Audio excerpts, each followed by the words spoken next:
Assalamualaikum warahmatullahi wabarakatuh. Waalaikumsalam warahmatullahi wabarakatuh. Kami dari kelompok 6 ingin mempresentasikan hasil diskusi kami, yaitu tentang tinjauan sistem pemrosesan transaksi dan sistem enterprise resource planning. Nah, sebelum memulai materi yang akan kami jelaskan, izinkan terlebih dahulu saya memperkenalkan diri. Saya sendiri sebagai moderator, Putri Indalia. Saya Nurul Fitri, saya Anissa Mandari. Saya Salih Farhanisa Putri. Baiklah, selanjutnya materi yang akan dijelaskan tentang sistem pemrosesan transaksi yang akan dijelaskan oleh Nurul Fitri. Sistem pemrosesan transaksi atau yang disebut dengan Transaction Processing System merupakan sistem yang digunakan untuk mengumpulkan, menyimpan, memproses, dan mendistribusikan informasi terkait transaksi bisnis. TPS berfungsi untuk mengelola data transaksi yang terjadi dalam organisasi secara efisien dan akurat.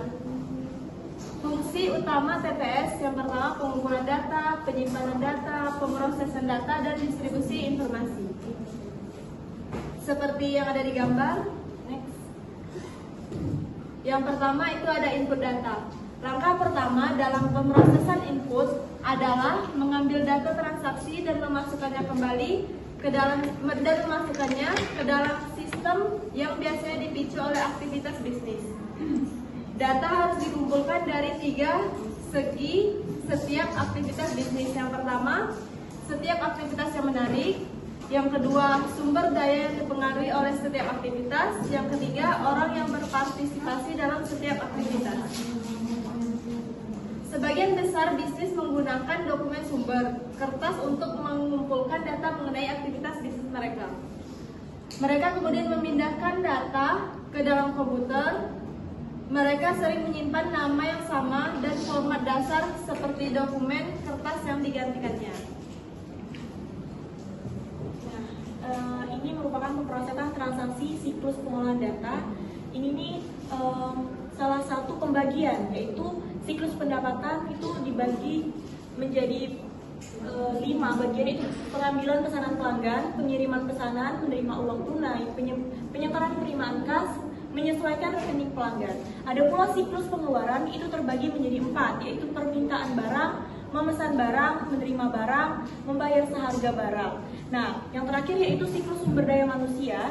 Ada pula berisi itu mengumpulkan data pengurangan karyawan, terus mencatat waktu bekerjanya karyawan, terus mencatat waktu yang dihabiskan pada pekerjaan tertentu. Selanjutnya, ada pula dokumen turnarot atau turnarot dokumen, yaitu output perusahaan untuk pihak eksternal yang seringkali menambah data ke dokumen dan kemudian mengembalikan ke perusahaan sebagai dokumen input. Nah, yang kedua itu alat otomatis data sumber, source data automation. Pengumpulan data transaksi dalam bentuk yang dapat dibaca mesin pada waktu dan tempat asalnya. Contohnya itu terminal poin penjualan dan ATM. Selanjutnya yaitu ada pula input data. Langkah yang kedua dalam pemrosesan input adalah memastikan data yang diambil akurat dan lengkap dengan salah satu cara, yaitu menggunakan otomatisasi data sumber atau dokumen turnarot yang didesain dengan baik dan layar entry data. Yang terakhir yaitu langkah ketiga adalah meyakinkan kebijakan perusahaan diikuti, seperti menyetujui atau memverifikasi transaksi. Nah, selanjutnya materi yang akan disampaikan oleh rekan saya itu Ijazah. Nah, dari pemrosesan transaksi siklus pengolahan data itu selanjutnya kita akan memproses penyimpanan data. Yang pertama itu ada buku besar umum atau general umum. Buku besar ini berisi ringkasan level data untuk setiap akun aktiva, kewajiban, ekuitas, dan pendapatan serta beban organisasi. Yang kedua ada buku besar pembantu. Kalian bisa lihat ini salah satu merupakan contoh dari bagian sistem ERP terintegrasi. Di sini terlihat bahwasanya ada siklus pendapatan. Siklus pendapatan ini berisikan menjual barang dan menerima pembayaran. Terus ada pula siklus pengeluaran, yaitu membeli barang dan jasa terus melakukan pembayaran. Nah, ada pula yaitu siklus produksi, yaitu menggunakan waktu karyawan, menggunakan bahan baku, menggunakan mesin, itu terhubung dengan membuat produk jadi. Ada pula itu siklus SDM atau penggajian. Yang terakhir itu sistem buku besar dan pelaporan. Next, selanjutnya Ada pula sistem enterprise resource planning memiliki fungsi. Yang pertama itu integrasi data, yang kedua itu otomatisasi proses, yang ketiga itu memantau real time, dan yang keempat itu modularitas. Nah, untuk materi selanjutnya akan dijelaskan oleh rekan saya Ibu. Berikutnya, sistem ERP bersifat modular. Modul ERP biasanya mencakup sebagai berikut. Yang pertama adalah keuangan, berupa sistem buku besar dan pelaporan, yang berisi buku besar, piutang, utang, aktivitas tetap, penganggaran, manajemen kas, dan persiapan laporan manajerial dan laporan keuangan. Selanjutnya adalah sumber daya manusia dan penggajian, berupa sumber daya manusia, penggajian, imbalan kerja karyawan, pelatihan, waktu dan kehadiran, manfaat, dan laporan pemerintah. Yang ketiga ada memesan ke kas atau siklus pendapatan, seperti entry pesanan penjualan, pengiriman, persediaan, penerimaan kas, perhitungan komisi. Selanjutnya ada membeli untuk membayar atau siklus pengeluaran, berupa pembelian, penerimaan, dan inspeksi persediaan dan manajemen gudang, dan pengeluaran kas. Selanjutnya ada manufaktur atau siklus produksi, berupa perekayasaan, pengendalian kualitas, manajemen biaya, dan proses manufaktur dan proyek. Selanjutnya ada manajemen proyek seperti penetapan biaya, penagihan, waktu dan biaya, unit kinerja, dan manajemen aktivitas. Selanjutnya ada manajemen hubungan pelanggan seperti penjualan dan pemasaran, komisi, pelayanan, kontrak pelanggan, dan dukungan pusat panggilan.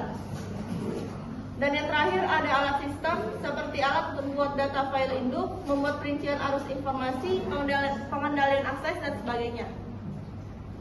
Sistem ERP dan database terpusat memberikan keuntungan yang signifikan, yaitu memberikan tampilan tunggal atas data organisasi dan situasi keuangan yang terintegrasi di seluruh perusahaan. Yang kedua, input data diambil atau dikunci sekali dan tidak berkali-kali saat dimasukkan ke dalam sistem yang berbeda. Yang ketiga, manajemen mendapatkan visibilitas yang lebih besar ke dalam setiap area perusahaan dan kemampuan dalam memonitor yang lebih besar. Yang keempat, organisasi memperoleh pengendalian akses yang lebih baik. Sistem ERP juga memiliki kerugian, yaitu biaya yang mahal, jumlah waktu yang diminta lama, perubahan proses bisnis, kompleksitas, dan resistensi. Berikut adalah perbedaan sistem proses transaksi TPS atau TPS dan ERP.